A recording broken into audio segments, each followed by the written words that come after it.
Most people who set out to pay off their debt will fail. And it's usually not because they're bad with money or lazy or weak. It's because they attack their debt in the wrong order, they get no wins, they lose steam, and they quit. Meanwhile, the people who actually claw their way to zero and do it fast and never slide back aren't smarter than everyone else. They just follow a specific playbook. It's not complicated, and it's not the willpower and good vibes nonsense you usually get told. It's a handful of steps in a very specific order, with one big decision in the middle that most people get completely wrong. So today I'm going to walk you through exactly how to pay off debt like a pro, step by step. Let's keep this honest and practical, because this is one of the most stressful things a person can go through, and you deserve a real plan, not a motivational poster. This playbook works whether you owe $5,000 or 50. And the single biggest lesson before we even start is this. When it comes to debt, the order you do things in matters far more than how hard you try. Effort without the right order is how people grind for years and get nowhere. So let's do it in the right order. Step 1. Stop the bleeding. This is the step almost everybody skips, and it's why they run in place for years. You cannot outrun a credit card you are still swiping. It doesn't matter how aggressively you pay debt down if you're quietly piling new debt on at the same time. So before anything else, a pro cuts off the source. The cards come out of the wallet and go into a drawer or the freezer, or honestly, sometimes into a pair of scissors. It feels dramatic, but you have to stop the boat from taking on water before you start bailing it out. No new debt starting today. That's the foundation everything else sits on. Step 2. Get the full honest picture. Pros don't guess and they don't look away. You sit down and you list every single debt you have in one place. The balance, the minimum payment, and the interest rate for each one. All of it. On one screen or one piece of paper. And yeah, seeing that total number is genuinely uncomfortable. It might make your stomach drop, but you cannot beat an enemy you refuse to actually look at. And vague dread is heavier to carry than a real number with a real plan attached. Once it's all listed, here's the ironclad rule. You pay the minimum payment on every debt, every month, no exceptions. That keeps every account current and protects your credit while you get ready to focus your firepower on one target. And here's what that list usually looks like once it's out of your head and onto paper. A store card at 26%, $2,000 on a credit card at 19%, a car loan at 6%, a medical bill you forgot was even there. Suddenly it stops being a fog of dread and becomes 5 specific enemies, each with a name and a number you can actually attack. Step 3. Before you go scorched earth, set 2 guardrails, because this is what separates a plan that survives real life from one that collapses the first time something breaks. Guardrail 1. Keep a small starter emergency fund, even just $1,000, sitting in your bank account while you attack the debt. Why? Because if you throw every last dollar at your debt with zero cushion, the very first flat tire or emergency vet bill lands straight back onto a credit card and you're running backwards, demoralized. A little cushion keeps one bad day from unraveling months of work. Guardrail 2. If your employer matches your retirement contributions, keep grabbing that match even while you pay off debt. 100% match is free money, and it usually beats the interest rate on almost anything you owe. Skipping free money to pay your debt down slightly faster isn't hardcore. It's just a worse deal. Step 4. Now the big one, the decision that actually determines whether you succeed, and the one people argue about endlessly online. You take all your spare money, everything above those minimums, and you throw the entire amount at just one target debt, hammering it while the rest tick along on minimums. The only question is, which debt do you attack first? And there are 2 famous methods. Let me introduce them as 2 people. Ava runs the Avalanche.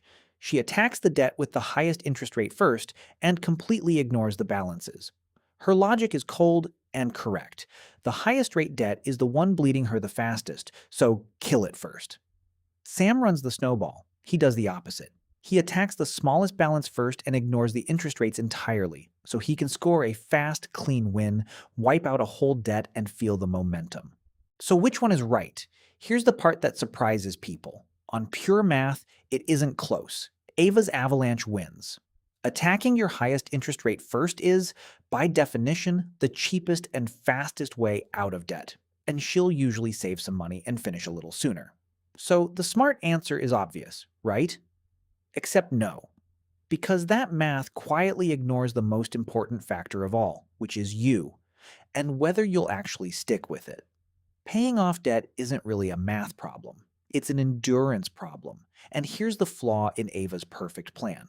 Her highest rate debt is often also a big one, so she can grind away for 6 months, 10 months, a whole year without fully killing a single debt. No visible wins. And that is the exact moment most people give up. Sam, on the Snowball, wipes out a whole debt in his first month, then another, stacking up real victories right when it's hardest, and every win makes him more likely to keep going. In fact, there's actual research on this. A well-known study found that the biggest predictor of people becoming totally debt-free wasn't the interest rate they targeted. It was getting those early wins. A method you'll actually finish beats a perfect method you'll abandon in March. So which should you pick? Be honest about who you are, because that's the real tiebreaker. If numbers genuinely motivate you and you've got the discipline to grind with no visible win because you know the math is working, run the Avalanche and pocket the savings. But if you've tried to pay off debt before and quit, or you know in your gut you need to see progress to stay in the fight, run the Snowball with zero shame. Because for most people, the gap between the two is small, and finishing is everything. There's even a hybrid a lot of pros use.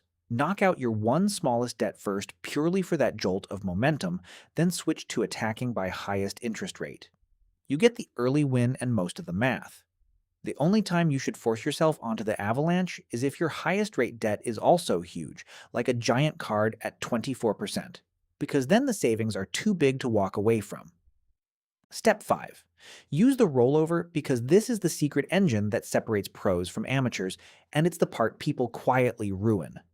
Every single time one debt dies, you do not pocket that freed up payment. You take the entire payment that debt used to eat and you roll it onto your next target, on top of what you were already paying. So your total monthly attack money never shrinks. It just hits harder and harder as you go, and your last few debts fall dramatically faster than your first. That is literally why they call it a snowball, or an avalanche. It picks up speed as it rolls downhill. Picture it in real numbers. You finally kill a debt that had a $200 monthly payment. That $200 doesn't melt back into your everyday life. It gets stacked on top of what you were already throwing at the next debt, so now that target gets hit with $600 a month instead of $4, then the next one gets even more. Same budget every month, but the force keeps compounding. But if you get sloppy and start absorbing those freed up payments back into your everyday spending, the whole engine sputters and dies, and a 2-year plan quietly becomes a 5-year one. And step 6, the one nobody wants to hear, but every pro knows. Don't climb out just to fall back in. Debt is very often a symptom, not the disease. If you claw your way to zero but never change the habits or the income problem that got you there, you will end up right back in the hole, and it's crushing the second time. So as each debt finally dies, take that exact same payment you've been making and redirect it automatically into savings and investing. You've already proven you can live without that money. Now you point that same discipline at building wealth instead of paying banks, and the momentum that dug you out starts compounding for you instead of against you. And to be clear, I'm not a licensed financial advisor, and everyone's numbers are a little different. But this order holds for almost anyone. Because here's the truth, the pros who crush their debt aren't more disciplined than you by nature. They just follow the sequence. Stop the bleeding. See the whole picture. Guard against emergencies. Pick the method you'll actually finish, not the one that looks smartest on a spreadsheet.